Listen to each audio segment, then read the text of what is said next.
हाँ जी बेटा। चलिए स्टार्ट करते हैं आज का लेक्चर। न्यूक्लियर फिजिक्स डिस्कस हो रही है बेटा यहाँ पे। इसमें मेरिटोरियस का क्वेश्चन पेपर है हमारे पास। इसमें से हमारे पास एक क्वेश्चन दे रखा है रिगार्डिंग दी पेयर प्रोडक्शन या फिर पेयर एनिहिलेशन का बात कर सकते हैं। ये होता क्या है। पहले एक क्वेश्चन रीड कर लेते हैं बेटा। Which of the following reasons explain why a photon can not decay into electron and positron in free space. तो हमें पूछा गया है कि कौन सा रीजन है जिसकी वजह से एक फोटोन जो है फ्री स्पेस में एक इलेक्ट्रॉन और पॉजिट्रॉन में डिके नहीं कर सकता। ठीक है जी, फ्री स्पेस की बात हो रही है कि कौन से रूल हमारे पे लिए एप्लीकेबल होंगे, कौन से नहीं होंगे। तो इसके लिए चार ऑप्शन दे रखे हैं। Linear momentum energy are not both conserved, linear momentum angular momentum are not both conserved, angular momentum and energy are not both conserved, और parity and angular momentum are not both conserved. तो ये चार तरह की चीजें हैं। तो इसमें सीधी सी ऑप्शन आ जाती है ऑप्शन नंबर ए। रीजन क्या है बेटा, मैं आपको बता देता हूँ। बात करने से पहले मैं कुछ चीजें क्लियर कर दूं बेटा। बिकॉज ये डिटेल्ड टॉपिक है तो थोड़ा सा लिमिटेड हम डिस्कशन करेंगे, बिकॉज काफी सारा लंबा खींचा जाएगा अदरवाइज। तो जो टॉपिक ऑफ इंटरेस्ट है उसी के ऊपर कंसंट्रेट करेंगे। तो जब भी कोई गामा रे किसी मटेरियल के साथ इंटरेक्ट करती है, जिसको हम बोलते हैं interaction of radiation with matter. तो जब भी कोई रेडिएशन किसी मटेरियल के साथ इंटरेक्ट करेगी, किसी टारगेट के साथ जिसके ऊपर वो शूट कर रहे हैं, अगर किसी मटेरियल के साथ वो इंटरेक्ट करेगी तो तीन पॉसिबिलिटीज होती है, मतलब तीन तरह की इंटरेक्शन हो सकती है। यहाँ पे लिखा हुआ है मैंने कि फोटो इलेक्ट्रिक इफेक्ट हो सकता है, जिसमें एक इंसिडेंट पार्टिकल जो है मेटल शीट के ऊपर, जैसे फोटोन है मेटल शीट के ऊपर आया तो इलेक्ट्रॉन नॉकआउट हो गया, एनर्जी अब्सॉर्ब हो गई। ठीक है जी, तो वो फोटो इलेक्ट्रिक इफेक्ट हो जाता है। तो मोस्ट ऑफ द टाइम अगर लो एनर्जी गामा है तो वो आपका फोटो इलेक्ट्रिक इफेक्ट वहां पे डोमिनेट करता है। 1 MeV के अगर आसपास आपकी जो गामा की एनर्जी है तो वो फोटोइलेक्ट्रिक वेक्टर को उसको है डोमिनेट करेगा। अगर 1 से 5 के बीच में आपकी जो गामा रे की एनर्जी आ जाती है तो वहां पे कॉम्प्लेक्स स्कैटरिंग डोमिनेट करती है, जहाँ पे एटम के जो फ्री इलेक्ट्रॉन्स होते हैं, आउटर वैलेंस ऑर्बिटल होती है ऑलमोस्ट। तो जहाँ पे वो फ्री इलेक्ट्रॉन के साथ जब गामा इंटरेक्ट करती है तो उसकी जो उसकी फ्रिक्वेंसी आती है वो चेंज कर जाती है, और साथ में इलेक्ट्रॉन को रिकॉइल मिलता है। तो यहाँ पे ये चीज आ जाती है, that is complex scattering type of stuff. तो अगर भाई आपकी जो रेंज है 1 MeV से कम है तो अब फोटो इलेक्ट्रिक डोमिनेट करेगा। 1 MeV से लेके 5 MeV के आसपास जो रेंज है वो कॉम्प्लेक्स स्कैटरिंग की है। और इसके बाद अगर आपके पास 1 MeV के बाद आपका जो पेयर प्रोडक्शन है वो डोमिनेट करना स्टार्ट कर देता है, तो ये थोड़ा सा कॉम्प्लेक्स कैटरिंग के ऊपर डोमिनेट करता है। आप लिख सकते हो कि 5 MeV के बाद ये बहुत ज्यादा डोमिनेट करेगा। तो इसकी जो कर्व होती है वो ऐसी होती है बेटा। ये ऐसा कि आपको ग्राफ भी देखने के लिए मिल जाता है कि सॉरी फोटो इलेक्ट्रिक इफेक्ट, यहाँ पे कॉम्पटन स्कैटरिंग और यहाँ पे पेयर प्रोडक्शन। तो इनकी थिन विंडो होती है कि बीच में थिन वॉल होती है बेटा। अगर आपका scattering cross section versus energy का अगर आप प्लॉट बनाते हो। ठीक है जी। तो ये आज हम डिस्कस कर रहे हैं पेयर प्रोडक्शन के बारे में। तो पेयर प्रोडक्शन जो होती है कि पेयर प्रोडक्शन में क्या होता है कि अगर आपके पास इंसिडेंट गामा रे की एनर्जी 1 MeV से ज्यादा है rather than 1 MeV, it should be 1.02 MeV। वो क्यों आता है बेटा? तो अगर आपकी इंसिडेंट गामा की एनर्जी 1.02 MeV से ज्यादा है तो वो क्या करेगी, इट कैन प्रोड्यूस पार्टिकल्स। जैसे आपको पता है एनर्जी एंड मास का जो रिलेशन है वो वैलिड होता है, जो आइंस्टाइन ने दिया था, उसी रिलेशन को हम यहाँ पे इम्प्लीमेंट करने की कोशिश करते हैं। तो वो रिलेशन क्या हुआ था, E is equal to M C square. हमारे पास स्टैंडर्ड एक्सप्रेशन होता है E is equal to M C square. ठीक है जी। तो एनर्जी एंड मास जो है वो इक्विवेलेंट है। Mass can be produced from energy और energy can be produced from mass. तो ये आप क्वांटम फिजिक्स में देख सकते हो। तो ये चीज डेली लाइफ में होती है। अगर गामा रे शूट होगी हायर एनर्जी की तो वहां पे पार्टिकल्स निकलेंगे, वो डिटेक्टर डिटेक्ट करके आप वहां पे उसकी पीक्स वगैरह चेक कर सकते हैं कि वहां पे हो रहा है कि नहीं हो रहा है। एक्चुअल में ये दिखता है आपको कि हो रहा है। सो यहाँ पे हमारे पास क्या है कि अगर कोई एनर्जी आ रही है, गामा आ रही है, अगर उसकी एनर्जी सफिशिएंटली हाई है तो वो क्या करेगा, it will give rise two electron and positron pair. यहाँ पे जो मैंने लिखा हुआ है, ये मेन चीज यहाँ पे दो कंडीशनें अप्लाई हो जाती हैं। कंडीशनें कौन कौन सी है, एक एनर्जी की कंजर्वेशन होगी, एक मोमेंटम की कंजर्वेशन होगी। तो दो तरह के कंजर्वेशन लॉ जो है आपको यहाँ पे सेटिस्फाई करवाने पड़ते हैं।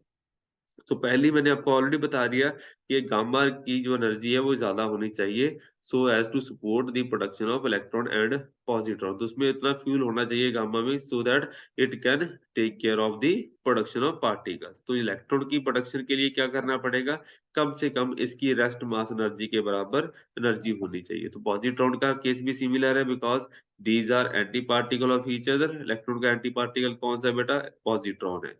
तो जो पॉजिट्रॉन है उसका भी रेस्ट मास इलेक्ट्रॉन के बराबर ही होगा। बहन भाई है, प्रॉपर्टीज एक जैसी ही होगी, बस इसके ऊपर चार्ज का फर्क रहेगा। ठीक है जी। तो दोनों का रेस्ट मास, इलेक्ट्रॉन का रेस्ट मास कितना होता है बेटा, 0.511 MeV के बराबर होता है। तो पॉजिट्रॉन का मास भी उतना ही होगा, 0.511 MeV। दोनों का मास क्लब कर दोगे, इट विल बी 1.02 MeV के आसपास आपका रिजल्ट बन जाएगा। सो गामा के पास कम से कम इतनी एनर्जी होगी तो ही ये चीज पॉसिबल है, अदरवाइज ये चीज पॉसिबल नहीं है। तो तभी लिखा गया है यहाँ पे, इसको चेक कर लीजिए कि energy of gamma should be greater than at least rest mass energy of the electron and positron pair। तो तभी इसके यहाँ पे ग्रेटर देन और इक्वल टू का साइन मैंने डाला है। तो पहली कंडीशन ये हो गई। तो पहली condition energy, energy conservation should hold. ठीक है जी। दूसरी प्रॉब्लम आ जाती है हमारे पास, मोमेंटम भी कंजर्व होना चाहिए। अब मोमेंटम की बात कहाँ से आ गई, बिकॉज जो फ्री गामा होती है, अगर फ्री स्पेस की बात करोगे तो गामा कभी भी इलेक्ट्रॉन पॉजिट्रॉन पेयर को फ्री स्पेस में प्रोड्यूस नहीं कर पाएगा, वहां पे मोमेंटम कंजर्वेशन आपकी फेल हो जाती है। अगर हम इसको इनवर्स काइनेमेटिक्स में देखेंगे तो आपको शायद जल्दी समझ आ जाएगा कि अगर इलेक्ट्रॉन एंड पॉजिट्रॉन आपस में मिक्स हो गए, मतलब इलेक्ट्रॉन, बिकॉज पॉजिट्रॉन का लाइफ टाइम बहुत कम होता है, जैसे ही पॉजिट्रॉन किसी इलेक्ट्रॉन को एटॉमिक साइड के ऊपर देखेगा तो वो क्या करेगा, इमीडिएटली इसके साथ मिलके एनिहिलेट कर देगा। एनिहिलेट मतलब वैनिश हो जाएगा। अगर जहां पे वैनिश होगा वहां पे एनर्जी तो है हमारे पास, because mass is equal to energy. तो वहां पे क्या बनेगा बेटा, दो ओपोजिटली मूविंग गामा रेज निकलेगी। ठीक है जी। तो वहां से गामास निकलेगी। तो यहाँ पे क्या होगा बेटा, एंड ऑफ द डे दो ऑपोजिटली मूविंग गामास है तो उनका जो मोमेंटम होगा दोनों का इकट्ठा करके दें तो that should turn out to be zero. ठीक है जी। तो वो एक हमारे लिए प्रॉब्लम है। उसको हमें टेक केयर करना पड़ता है, मोमेंटम जीरो नहीं हो सकता इस केस में। तो इसको हमें क्या है, इनवर्स काइनेमेटिक्स की बजाय अगर हम डायरेक्टली देखें तो हमें पता चलेगा कि momentum before the erection and after the erection वहां पे भी बराबर रहना चाहिए। तो दोनों साइड में आप देख के चल सकते हैं, अगर आप पेयर प्रोडक्शन कर रहे हैं या पेयर को एनिहिलेट कर रहे हैं। अगर एनिहिलेशन मतलब इलेक्ट्रॉन पॉजिट्रॉन पेयर जो है वो खत्म हो रहे हैं तो उसको पेयर एनिहिलेशन बोला जाता है। अगर प्रोड्यूस हो रहे हैं तो उसको पेयर प्रोडक्शन बोला जाता है। तो दोनों ही यहाँ पे वैलिडेट होते हैं। ठीक है जी। अभी हम सिर्फ पेयर प्रोडक्शन की बात कर रहे हैं तो इसको कंफ्यूज नहीं करेंगे, तो इनवर्स काइनेमेटिक्स की ज्यादा जरूरत नहीं पड़ेगी, फिलहाल की घड़ी आप इतना रख लीजिए। ठीक है जी। तो यहाँ पे हम डिस्कस कर रहे हैं रिगार्डिंग दी पेयर प्रोडक्शन। तो पेयर प्रोडक्शन में क्या होगा कि momentum before the interaction and after the interaction should be conserved. अगर ये चीज कंजर्व है तो बिफोर द इंटरेक्शन क्या था, यहाँ पे क्या होगा बेटा, गामा का जो फोटोन है, सॉरी जो फोटोन है हमारे पास उसका जो मोमेंटम है that should be conserved plus momentum of nucleus. तो मैंने आपको पहले बता दिया कि स्पेस के बजाय इसका जो मोमेंटम कंजर्व नहीं होगा तो यहाँ पे मोमेंटम ऑफ द न्यूक्लियस भी आएगा। तो जब फोटोन प्रोड्यूस करेगा तो वहां पे उसका जो रिकॉइल होगा वो उसको मिलेगा, न्यूक्लियस को, न्यूक्लियस मोमेंटम को ऑब्जॉर्व करेगा यहाँ पे। ठीक है जी। उसके राइट हैंड साइड पे हमने क्या लिखा है, पेयर प्रोडक्शन है बेटा, उसके साथ आपके पास क्या आएगा, इलेक्ट्रॉन एंड पॉजिट्रॉन का मोमेंटम आ जाएगा। तो before the interaction after the interaction दोनों यहाँ पे कंजर्व रहने चाहिए, तो इसको आप ऐसे ले सकते हैं। ठीक है जी। तो यहाँ पे हमारे पास दूसरा लॉ कौन सा हो गया बेटा, यहाँ पे मोमेंटम कंजर्वेशन होल्ड करनी चाहिए। तो ये दोनों चीजें ही हमारे पास वैलिड होनी चाहिए, तब भी हमारे पास रिजल्ट बनेंगे। तो ये इसका बेसिक सा लॉ है। यहाँ पे देख लीजिए, linear momentum and energy should be both be conserve. तो हमारे पास momentum and energy conservation hold करनी चाहिए। लीनियर एंड एंगुलर मोमेंटम का चक्कर नहीं है, बिकॉज एनर्जी यहाँ पे इन्वॉल्व नहीं है। एंगुलर मोमेंटम एंड एनर्जी इसका कोई चक्कर नहीं पड़ता बेटा, ये ऑर्बिटल मोशन की बात हो ही नहीं रही है, फ्री स्पेस की बात हो रही है बेटा। ठीक है जी। फोटोन आ रहा है, that is not revolving around nucleus. और उसके बाद क्या है, parity and angular momentum, parity की यहाँ पे बात होगी ही नहीं। ठीक है जी। तो अब हमारे पास सिर्फ ऑप्शन नंबर ए बचती है बेटा। So linear momentum and energy are not both conserved, that's why a photon can not produce electron and positron. तो अगर एनर्जी कंजर्व नहीं होगी, मोमेंटम कंजर्व नहीं होगा, तो फोटोन पार्टिकल्स को प्रोड्यूस नहीं कर पाएगा। अगर ये दोनों लॉ सेटिस्फाई होंगे तभी फोटोन पेयर प्रोडक्शन में पेयर प्रोडक्शन कर सकता है। तो ऐसे न्यूमेरिकल लेके आते रहेंगे बेटा। सी यू नेक्स्ट टाइम।